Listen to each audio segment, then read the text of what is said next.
ওই দেখেন দূরে দেখা যাচ্ছে, ওই ওই যে দেখছেন না কালো করে, ওটা আমাদের বাংলাদেশ। এই বাংলাদেশ থেকে গোলা ভরা ধান, পুকুর ভরা মাছ সবকিছু ছেড়ে এক কাপড়ে ভারতে চলে আসতে হয়েছিল হিন্দুদের। আজকে তার 2026 সাল, কি পুনরাবৃত্তি। রামরাজ্য পশ্চিম বাংলায়। মুসলমানরা কি করছে জানেন? লুঙ্গিটা ব্যাগ দিয়ে তার কাটা ভেদ করে চলে যাচ্ছে বাংলাদেশে ফেরত।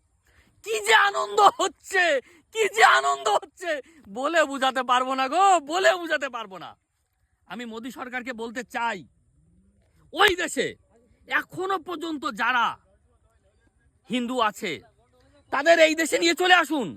মনে করবেন না 2024 সালের ডিসেম্বর মাসে এখানে তারা ছিল কি না, তাদের এই দেশে নিয়ে আসুন। তাদের আনার প্রয়োজন আছে। হিন্দু বাঁচলে বিশ্ব বাঁচবে, হিন্দু বাঁচলে কৃষ্ণ বাঁচবে, হিন্দু বাঁচলে রাম বাঁচবে। জয় শ্রীরাম, জয় শ্রীরাম।